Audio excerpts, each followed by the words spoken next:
Hi, my name is Will and welcome to the Salesman Podcast. On today's episode, we're going to be looking at the 4-step process to influencing buying decisions. And today's guest is Andres Lares. Andres is the managing partner over at SNI. He's the author of Persuade, the 4-step process to influence people and decisions. And he's been featured in Harvard Business Review, CNBC, Entrepreneur, ABC, Fox, and many other places as well. With that, Andres, welcome to the show.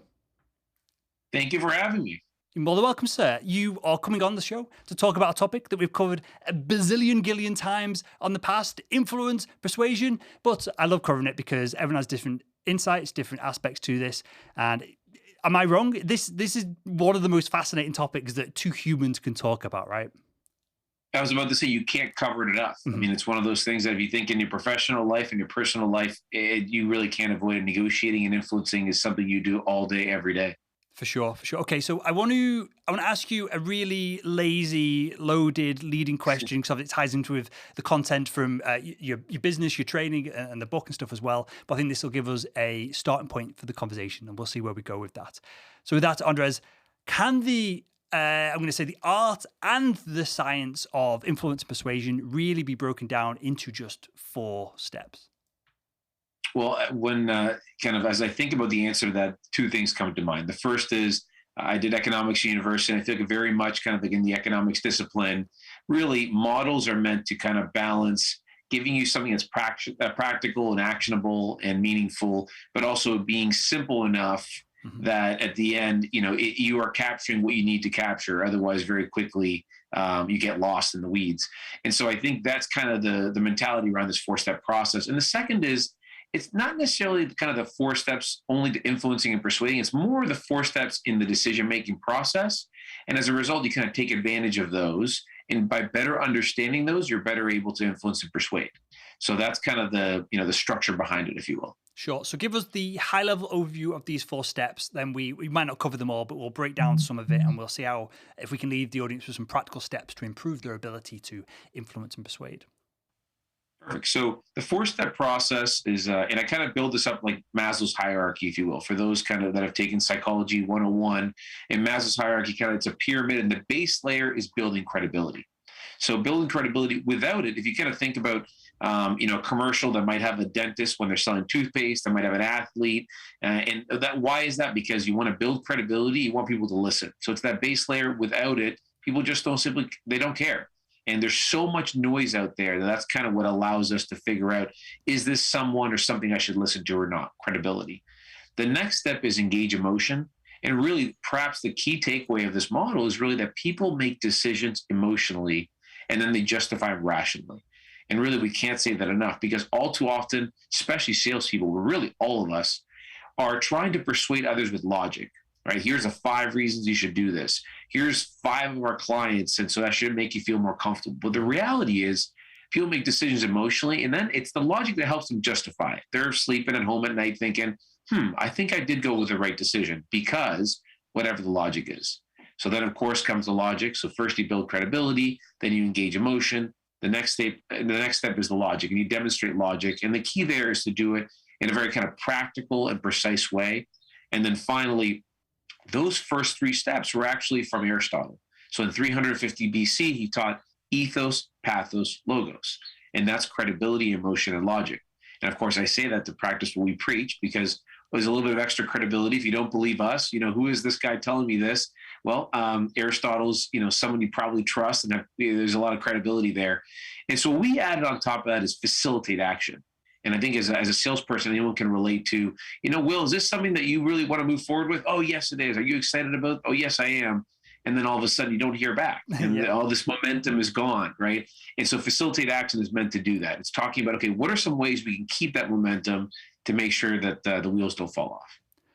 And when we talk about this, like a triangle, I've not got my iPad here, otherwise I'd draw this out because I think visually this would make a lot of sense, right? But when we talk about credibility being the base, if someone does not have a salesperson selling some kind of, like a software product, Sam, the salesperson, is selling a software product. If he's not credible, can he or she lean into the credibility of the company? And then if they're not credible, does that just then wipe out any chance of influencing a potential customer into making a purchase? Well, so for the last part, it does kind of wipe it out because we won't even give the light of day, right? If Sam, the software salesperson, knocks on Will's door and says, "Hey," and basically it stops after that. You don't listen. You want to move on to the next thing and just kind of just discredit it. And so what happens is, how do you do it? Well, most people don't really have credibility necessarily, right? They're reaching out potentially cold. That's of course why warm leads are so much more valuable, because there is credibility. It's passed on because Will knows Andres, or Andres knows Sam, or whoever it is. But if you don't have that, then that's exactly what you do. One of the ways to kind of build credibility is to borrow it. And so what you would do is you borrow from your company. You would borrow it from peers, you'd borrow from experience, whatever you borrow it. So the easiest one is company, right? So if you're in software sales for a large firm, then look, you don't have to necessarily think about Will specifically and what I know, but you've got confidence that if you're selling as, if you're a Microsoft salesperson, well, we've all heard of Microsoft. There's trust there in the, almost $1 trillion cap that it is. So that's absolutely one of the ways to do it. So I just want to be, because some of these conversations I have, we end up in all theory, 45 minutes go past and there's nothing practical. So I want to layer as much practicality as we can into this episode as we go through this, Andres. With that said, if somebody's listening to this and they're going, crap, I don't have that much experience in this space. Maybe I'm just straight out of college, my first sales role. And the company I'm selling for is a startup. No one knows who we are. Is it practical to advise that person to gather as much experience as they can in that role as they possibly can, but then maybe move to a big organization and make selling as easy as possible for themselves by being able to leverage the credibility, borrow the credibility, to use your wording, of the company, of amazing clients and previous deals that have been done? There is something to be said for that. But I think at the same time, you don't necessarily have to go to the bigger company to gain their credibility, because then you can get your own credibility and board from elsewhere, not just the firm. So just as a given example, what does this look like too? I think you kind of said something about practical, and I do want to, get to that, because I think for listeners, okay, how do I do this, right? So hypothetically, I'll give an example from us in our world. So if we're talking to a pharmaceutical company, what's the best way for us to use emotion and to, but also at the same time, build credibility, those first two steps? Well, when someone explains kind of, here's the challenge that I have, it's one of the questions that we ask right up front. Why are you calling us? Tell us more about your situation. The first thing we'll do is briefly walk through other examples where you've dealt with exactly that kind of situation, which if you're a startup, as long as you have at least one other customer, hopefully there's going to be some overlap there, right? So you don't necessarily have to say, hey, look, this is Microsoft or Amazon or Cisco, and of course you've heard of us. You could say, well, Will, you talked about the challenge that you have where you are having X, Y, and Z. We've dealt exactly with that sort of situation. Here's what we did. And you walk through A, B, and C. And so what happens is you don't even have to get specifically into the client name, but your ability to kind of understand what their challenge is and start getting to some ideas around solutions. You haven't kind of laid out a framework because you probably don't know enough to do that, but you've at least walked them through saying, hey, not only did I listen to you, but I've also kind of been through similar situations before. That's an example of a very simple way to kind of borrow credibility from the experience you have as a company. And it doesn't necessarily mean you have to point to kind of that, hey, $1 trillion company, the big one. It could be a startup that's been the same, that's kind of you've never heard of, but now, oh, okay, they understand me. They've done this before. Sure. And I think a layer on that as well, there are billion-dollar, trillion-dollar companies that no one's ever heard of anyway. Before we click record, I mentioned my first sales job, a company called Johnson Matthey, multi-billion-dollar company, mine most of the precious metals on the planet. If you look at the prices of precious metals, it's usually set by Johnson Matthey. No one's ever heard of the company. I think it's like 2/3 of all catalytic converters in cars use the precious metals, which make up the main price of a catalytic converter, from Johnson Matthey. Again, no one's ever heard of them. So when you start to use storytelling, you can finesse. Is that a fair way of describing this? You can borrow credibility without having to name clients and still talk about big numbers. And what am I trying to get at? I'm trying to walk a line here between, we don't want the audience to lie about a customer that doesn't exist. But it's also appropriate, if we can't name company names and stuff, to still tell stories. Not being able to talk specifics is not necessarily a barrier, or should not being specific be a barrier to someone telling a story. Or is a story still effective at building credibility, even if there's a reduction in specifics, names, locations, and people within it? It's kind of more general stories still build credibility. So I think there's a lot there that starts getting into the nitty gritty. I think is worth dissecting because I would say specificity is important, but specificity in who exactly the client is, when exactly you worked with them, isn't as important. So specificity is important because it makes it kind of more real and more relevant. So there's an example from the book. We talk about how, in just a totally other example, if you say that the price is $10 versus you say the price is $9.59, right? It conveys the $10 seems like kind of a general number that's been rounded up, and the $9.59 gives kind of automatically the brain of the other side starts to think, there must be a reason it's $9.59. It's almost kind of a more credible number that's less likely to be negotiated down, which is kind of and that's an aside, but that same specificity concept translates to the story. So, people understand at this point that, hey, I can't tell you exactly who this client is or whatever it may be, but the specificity piece is important when you want to be more specific about the challenges they faced coming in and kind of, the solutions you provided them to overcome that. That's where the specificity, I think, is most important, not necessarily in exactly what industry, exactly what company, who exactly you worked with. Those sorts of things you can get away with. And that's what makes the story more compelling, right? The idea is you want Will to sit there and think at the end of that conversation that I've been through a situation like this before, and I trust that because of that experience, I'm a valuable asset to you that can help you find kind of an optimal solution. That's really what the story's saying, more than kind of, hey, I've done this before with company X specifically. Got it. So on that then, is this, and credibility might be the easiest one to do this upon, but is this measurable? Can we say this person has X credibility, this person has Y credibility? And again, I'm thinking of this from the perspective of the audience where they want to improve, but it's very difficult to improve at something if you can't put a number on it, or if it's anecdotally, oh, I trust that person, but I don't trust that person. Can we measure credibility specifically? And then we can touch on some of these other points as well. So, we've played around with that for a long time. We've struggled to find kind of a foolproof way to do that. But I would say something we've talked a lot about is there is kind of a hierarchy, if you will. And credibility has a lot to do with kind of the quality of the relationship. So those two are very closely aligned because essentially credibility is basically trust. There's a little bit more to it, but there's essentially, those are very well correlated. So if you think of it that way, if you want to figure out, okay, what's the credibility you have, think about a prospective client or client and think about all the little things. Like, for example, if you call them and you leave them a voicemail or you send them an email, how long do they take to call you back or email you back? Yep. If have they ever asked you for advice? Do they typically take your advice if you, potentially provide a few nuggets even without being requested? Those sorts of things. Your conversations, are they very transactional in nature? How much do you talk about, personally and get kind of beyond the business relationship? So if you answer all those questions, then I would say it's actually very similar to body language, which is something we cover in our book, which is, one thing doesn't tell you much. It could be, just a mood or very specific, it could be a lot of factors are there. And so it's hard to read much from one response. But over the body of work, over a few months, if all those things are happening, they respond fairly quickly. They ask you for advice. They clearly value your opinion. Your credibility is quite high. If none of those are happening and they only come to you when they need like kind of pricing and you're essentially a rate sheet, then your credibility is probably pretty low. And so that's kind of how I would answer it rather than, having a specific process to figure that out. Makes total sense. That impact of someone that you're prospecting, someone that you're working with, asking you for advice is so important. And I don't think this is really talked about in any sales books that I've seen. It's a question that we include in our sales code assessment on our training product, because it really does set the bar between salespeople.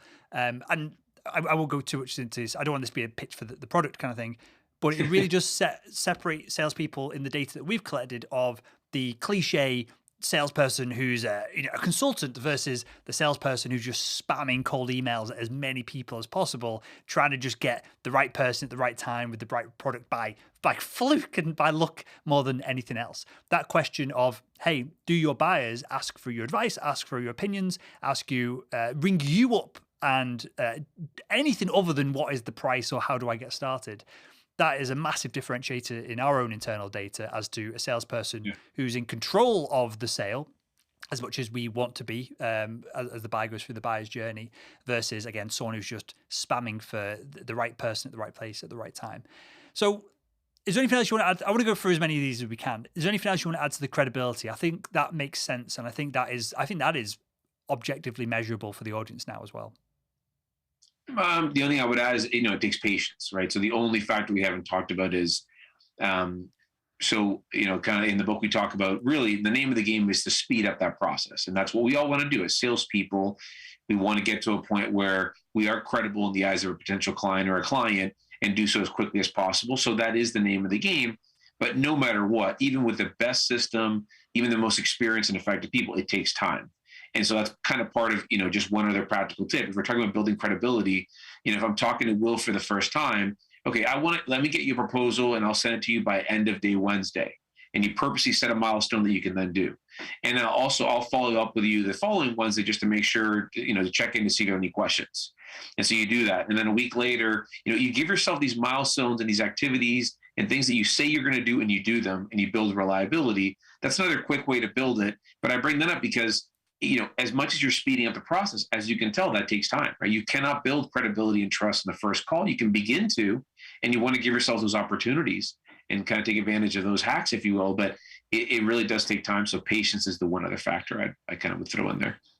Just before we move on to emotion, how much of this is actually in the control of the salesperson, and how much of this is in the upbringing, the thought patterns, the beliefs, the cultural elements of the buyer themselves? Of, we're taught as kids, don't, stranger danger and all this kind of stuff. How much of that is the variable versus our skill set in the marketplace to be able to attempt to rapidly build credibility?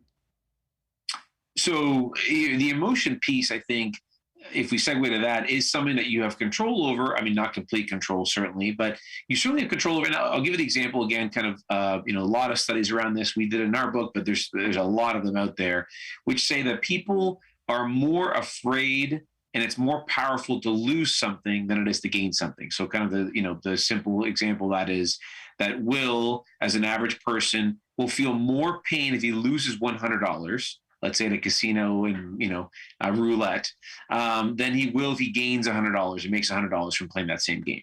And so, just as an example of that, kind of the crudest example, the reason I bring that up is, well, then when you're talking to someone, if you want to engage emotions and you want to really compel someone to kind of be activated in this conversation and engaged, well, you might spend more time on, okay, walk me through, explain to me what, the challenge you face and why is that so frustrating, and you get them talking about it.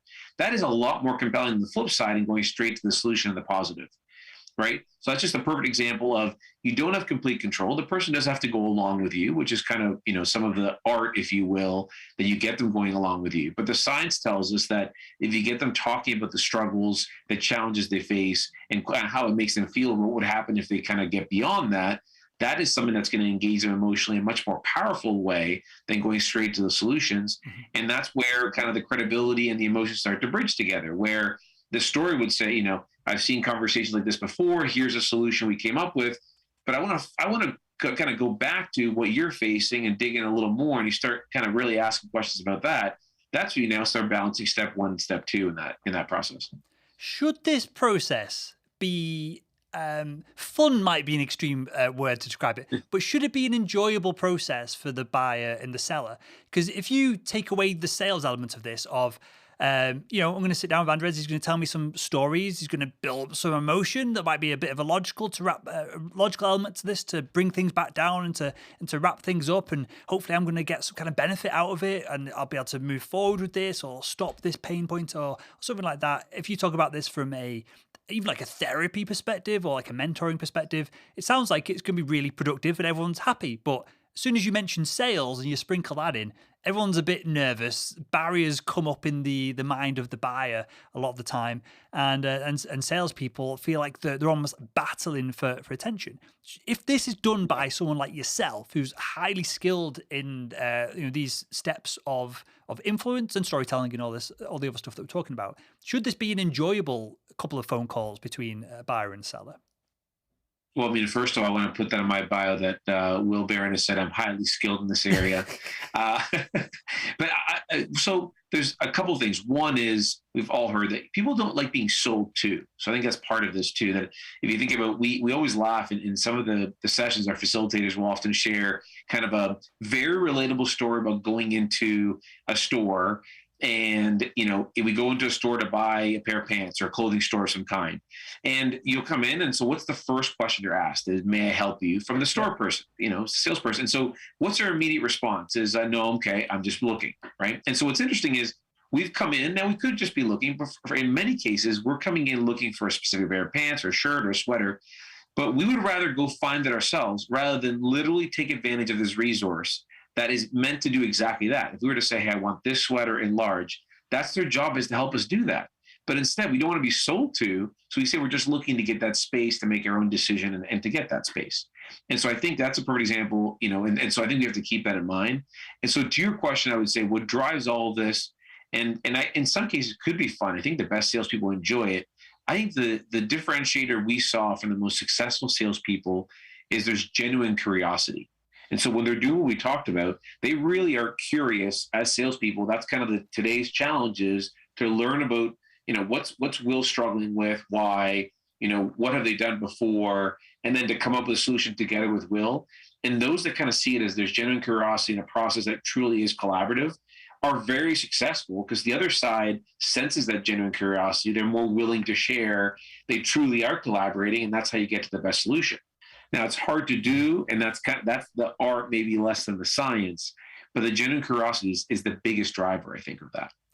I think a lot of this, I use that example that you're talking about there. You go to Levi's to buy a pair of jeans, and most of the time there's a spotty teenager there who you just get out of the way, and then you spend twice as long in there trying on different jeans when they could just tell you, because all they do is sell jeans all day, and they could have saved you half an hour of messing around. Yet we turn them down. But if you flip that on its head and you go to if you're lucky enough to go and buy a luxury watch or an expensive watch or a car or something, if you're going into a Rolex store, Mega store, whatever it is, and you're damn well expecting someone knowledgeable is going to come over and hold your hand, because that's part of the service, right? You might even get a glass of champagne or something if you make a purchase on the spot there. That's part of the experience. Why, or what can we do if we'll use Sam, the salesperson. He's selling HR software. It's super boring, but Sam is curious, and he does really care about his customers, and he cares about the fact that if he serves them well, he's going to get a big fat commission check at the end of the month as well, to be real about it. But how does he change the perception of the prospect to shift them from the Levi's store rep that when they walk into the store, they're not interested, to, hey, I'm actually here to add value, and you're paying for my time, whether you realize it or not if you make a purchase, because the price of the product is factoring in the fact that we've got staff here, and we've got training, and we've got all the facilities.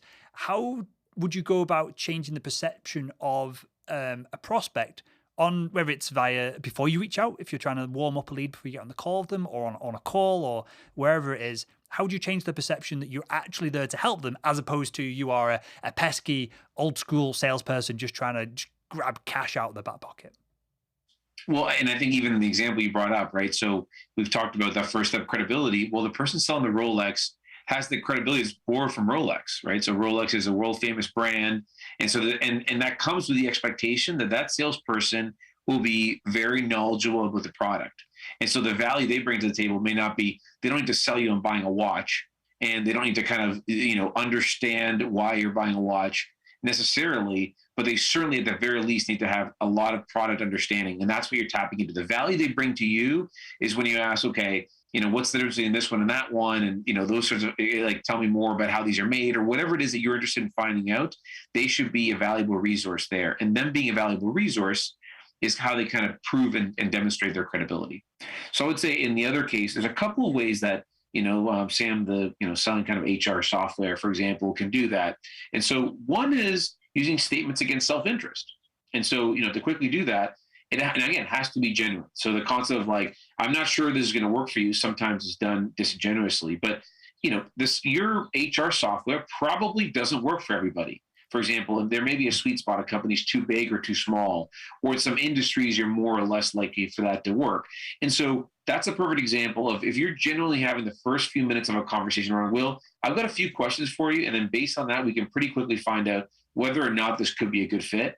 Now, and this would be the $1 million piece to it, if every single time you end those few questions and it's always a good fit, well, then what your process isn't necessarily genuine. But if that truly is, And here's what's crazy. I can tell you that, I've had this, we've had salespeople on our team had this, and I've been on podcasts before where very successful people talk about these stories where you sometimes will get a better referral and long-term client from people that you can even say at the beginning where it truly isn't a fit. You build credibility by saying, Will, right now, based on your size, I'm not sure it makes sense to go to our payroll services or HR services, but let's keep in touch and figure it out if it changes.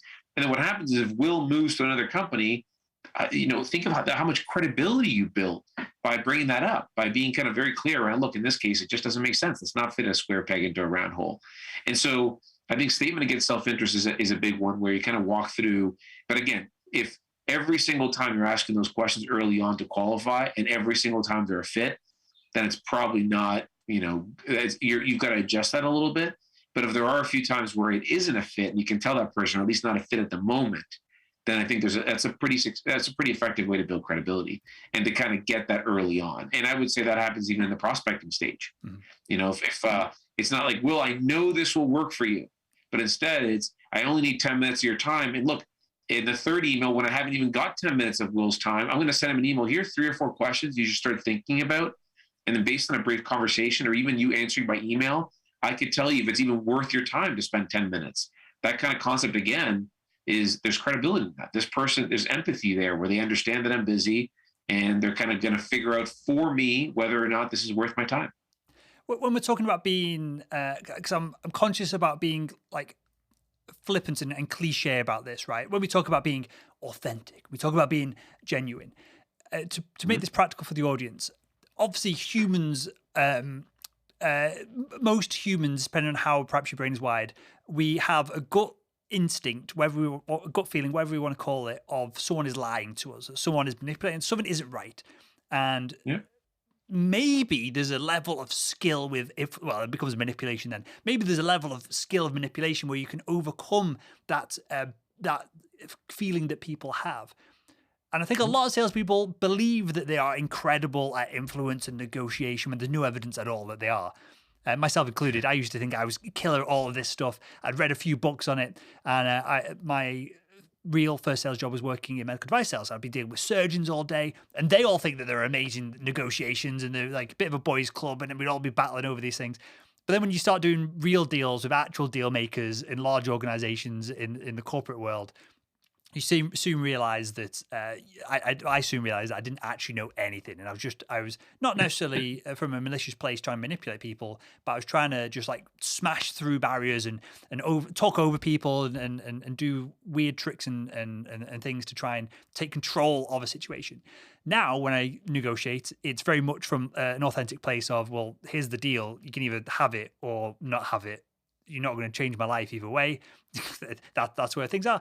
And deals come in so much easier, cleaner, and smoother on the back of that. Mm-hmm. So my question, Andres, is it for the average person, should they focus on just being real, authentic, not bullshitting, and trying to learn some of these skills to put people on the right pathway so we can help them? Or is the scope to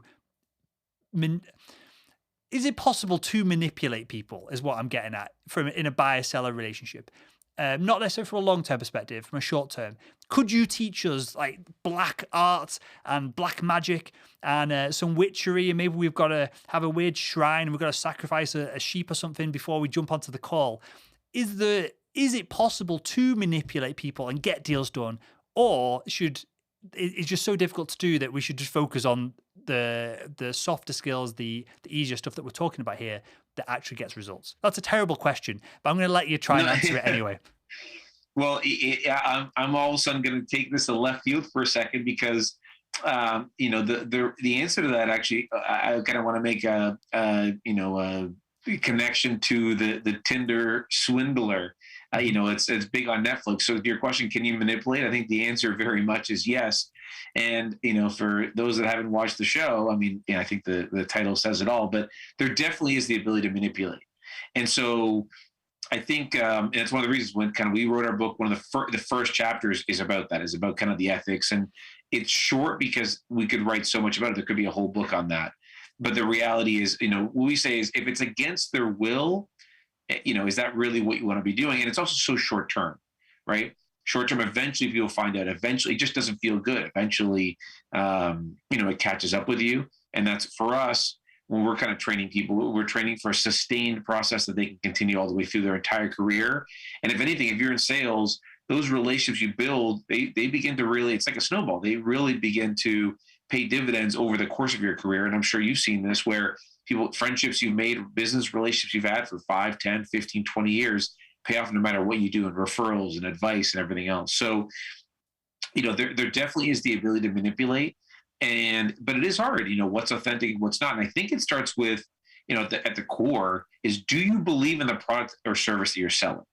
And I think that that's almost underappreciated. If you're in sales, that's the first piece you need to do, rather than necessarily getting to that big company we talked about earlier, kind of there is an advantage to the credibility you can borrow from a really big company everyone's heard of.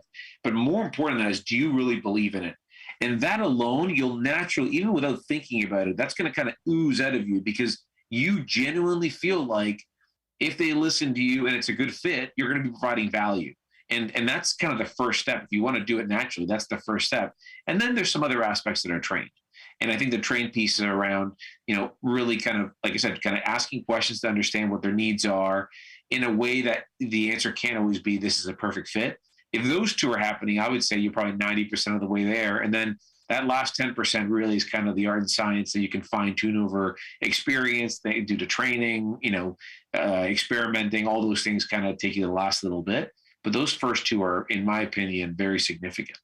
So is it fair to say then that me in this conversation, and maybe some of the audience as they look into negotiation influence, is it easy to overcomplicate this? It is. I think, and that's why I know kind of in your podcast, that's something that you talk about, kind of the simplicity and the ability to execute. And this is exactly why the book is the 4-step process and not the 72 ways to persuade. Because the reality is, if you go back to the 4 we talked about, even if you haven't read it, even if you, aren't kind of, an expert in each area, just even the concepts alone, first you build credibility. So the first time you're reaching out to a potential client, you want to figure out, okay, how am I going to gain credibility? Why are they even going to care? Where's my perceived credibility going to come from? Engage emotion. I'm not going to go straight to logic. I want them to I want to attach this to something that they care about. Then the logic is, how do I do that? Whether it's a story or something very, kind of a logical consequence or conclusion based on the emotion and the credibility. And then finally facilitate action. Okay, let's do things to, whether it's providing options or maintaining momentum, let's do things that make it more likely that we are going to be able to advance the sale. If you think about just that process, that's, again, an example of simple. If you and I talk today about 77 ways to do something, none of them will resonate. Yeah. If we stick to 4, the likelihood that those 4 will resonate is significantly higher, and that they'll be usable is significantly higher. Okay, so we'll wrap up the show with this, Andrew. Are each of these segments, and say we'll try and do this on, just to simplify our example here, we're going to try and do this on one call. So the prospect has booked a meeting into our calendar. So we have enough credibility that they want to speak to us about our products or services. We've borrowed credibility from elsewhere, and maybe we are genuinely experts in our space as well. So they want to speak with us.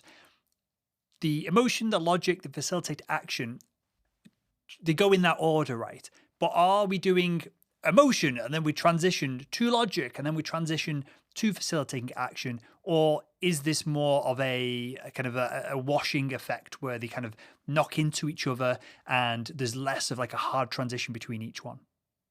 I would say the latter. And so that'll kind of, I think it's important, especially where most of us are selling remotely or there's a significant remote piece of it.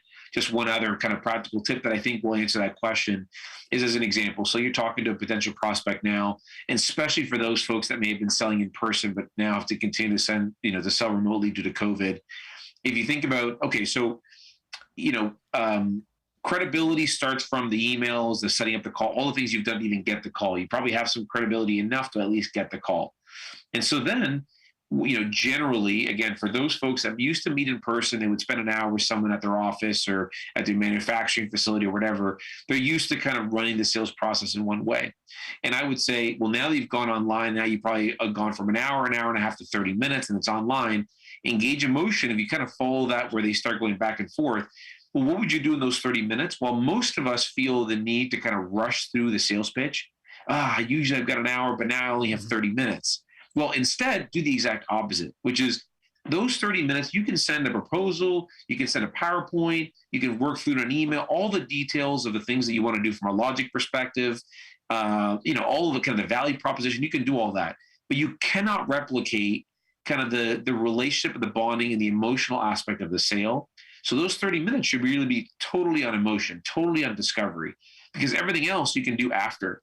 And so you do that because if you do enough of that in the richest medium possible, which is kind of the video call, then that allows you enough credibility and you've engaged enough emotion for them to even care about the kind of the logic and credibility the logic that you're going to share thereafter, the sales space, the value proposition, the PowerPoint, whatever you're going to send after.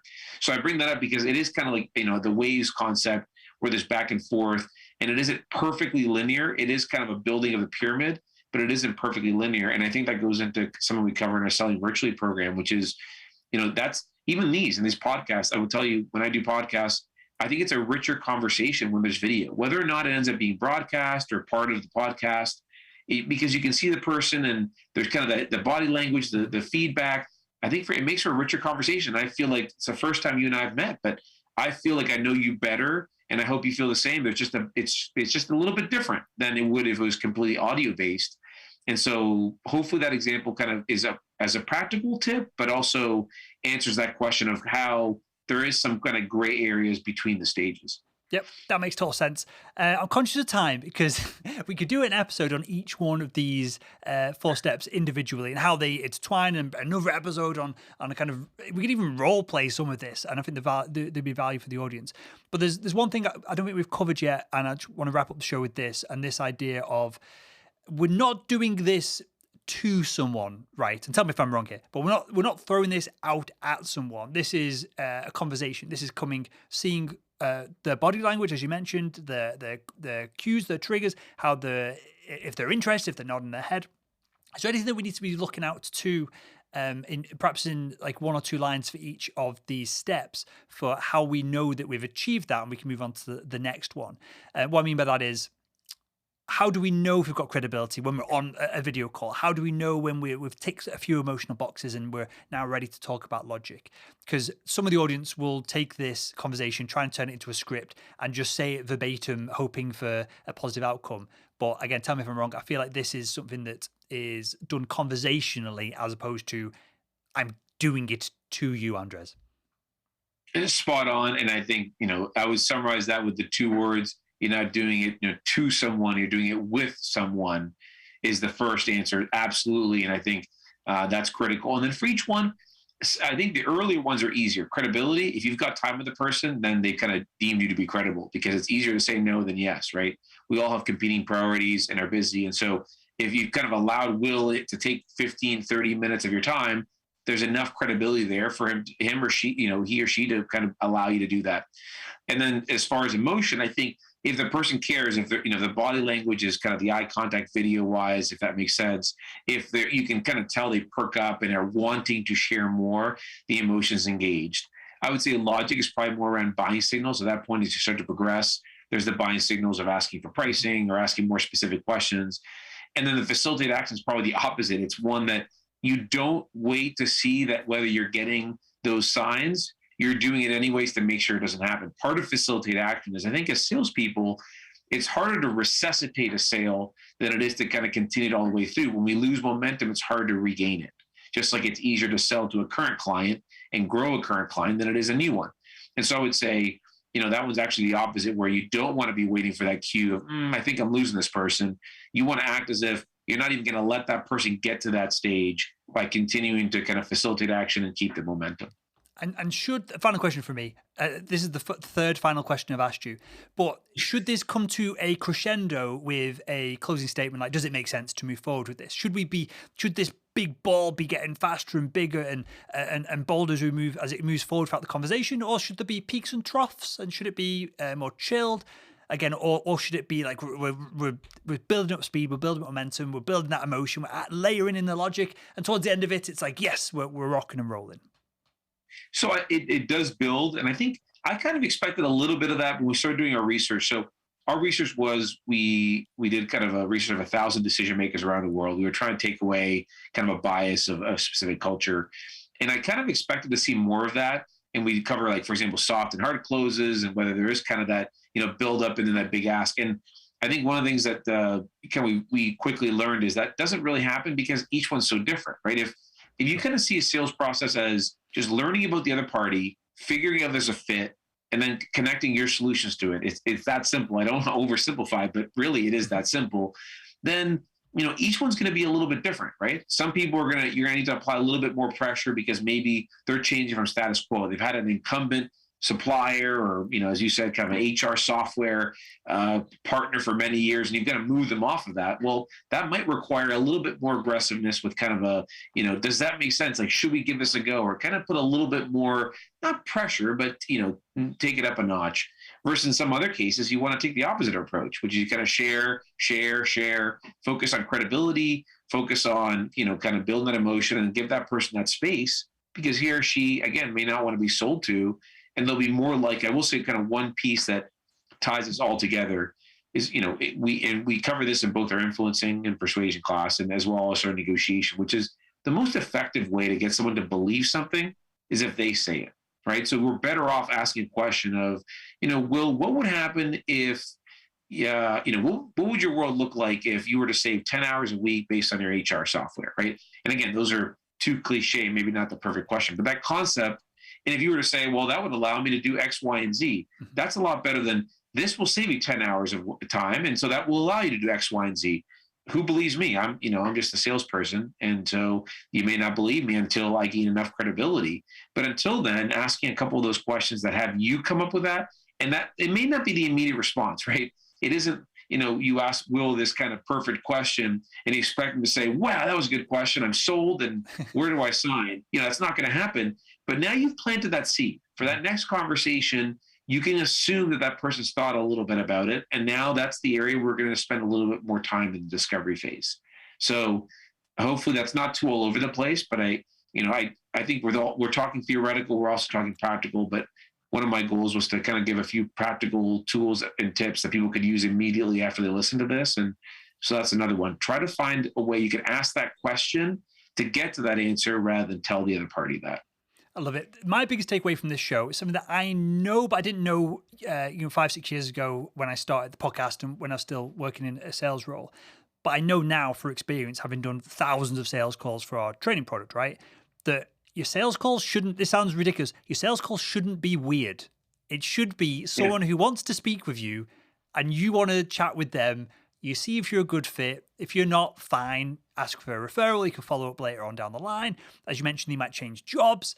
They might go to different companies. Budget appears 6 months down the line, whatever it is. You just stay in contact, add that little bit of value, share some industry insights every quarter, whatever it is. But the conversation, you don't have to be best friends with the person that you're chatting with, but it should be a half decent little conversation. It shouldn't be weird. You shouldn't be reading from a script the next step number 27 in the manipulation formula. Because even as you mentioned earlier like, on, when you start saying that, it's and that would be an interesting show in its own right, to look at the black arts of influence and negotiation and see maybe what we shouldn't be doing with some of this. But I feel like what I'm taking away from this is it should be just a fun's a strong word. It should be a constructive conversation between two adults talking about a business problem and whether the business you can represent solves it. There shouldn't be no pressure. I know we're talking about negotiations, influence, and persuasion here, and a lot of those words have a level of pressure tied to them in that with negotiation, most people assume I'm trying to win a negotiation, as opposed to we're trying to compromise and come to a solution that everyone's on board with. And this is societal. This is like culture and films that, there's no boardroom negotiation in any film where everyone's like, I enjoyed that conversation, and you have some pastries and a cup of coffee and you just have a chat about things. It's obviously culturally, negotiation has things tied to it. But am I on the right tracks here that a sales conversation, as we just outlined, when we've got credibility, especially if it's an inbound lead where the prospect wants to speak to us, we should just be having a nice chat with them? Yeah. And it's hard though, because I think that requires confidence. But I love the way you said it. And I agree, fun might be almost too strong, but not a far stretch to say, enjoyable. I mean, and that's the thing. And we get to one of the pieces we didn't cover at all about, kind of building credibility is people like doing business with people that they like. And so that's a part of it. And so that is a means to an end. If Will's the nice guy that you enjoy talking to, you're more likely to talk to Will, which makes it more likely for him to make the sale. So there is kind of an immediate, advantage to doing that. But if you enjoy it and they enjoy it, I mean, good things will come from it no matter what. But that really can only come if you're genuine, if you have enough confidence, right? Because early on in your career, you're kind of reading from the script because you're thinking, I really don't want to screw this up. And you said something earlier today where you've gotten to a point in your career where you kind of say, look, this is it. And if it doesn't work for you, that's okay. And if it does, great. And, that confidence that you have. But just to be fair, if you're starting your career, you're kind of not at that point, right? You don't have the confidence to kind of feel like you have the ability to do that. And so I can certainly, relate to that. And early on for anyone's career, that's the stage where they're in. But the enjoy aspect is, I think, highly underappreciated and underrated. For sure. I agree. Well, I enjoyed this conversation. With that, tell us a little bit more about NSI and tell us more about the book and where we can find it as well. Yeah, absolutely. So the Shapiro Negotiation Institute, that's kind of the acronym, is a global negotiation, influence, and sales training firm based in Baltimore. We do work all over, and actually excited to share that we've been doing, I think, 5 languages, and now we're up to 8. So certainly taking that global to the next level. And then the book is kind of behind me there, right behind my head. Persuade, it's exactly that, the 4-step process to influence people. And so if you've heard today, that's what it's all about. But I really appreciate meeting you, Will, and I enjoy your podcast very much. I'm glad to have you on. I will link to that, everything else we talked about in this show, in the show notes of this episode over at salesman.org. And with that, Andres, again, genuinely, I don't say this in every episode, love to have you back on in the future, love to dive into this in more detail. And thanks again for joining us on the Salesman Podcast. Thank you for having me, and I'd love to.